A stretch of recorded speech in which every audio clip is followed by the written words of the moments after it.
বিয়ের আগে মা প্রায় ডিম দিয়ে এভাবে সিম রান্না করতো আর খেতে কিন্তু বেশ মজা হতো।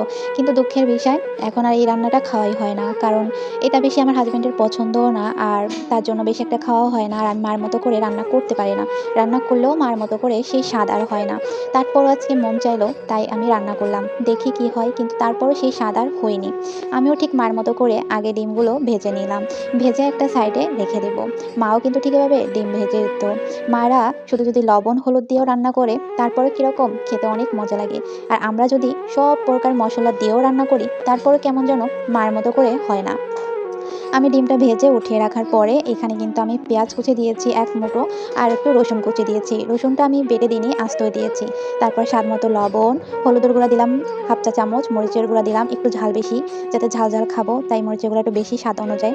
ভালো করে কষিয়ে যখন তেলটা ছেড়ে দিল তখন কিন্তু আমি গোটা, গোটা সিম দিয়ে দিলাম।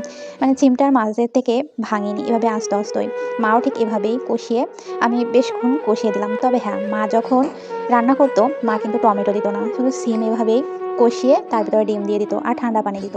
তারপরও তার সিম গলে যেত। আর আমরা গরম পানি দিলেও সিমটা কিরকম গলতে চাইতো না।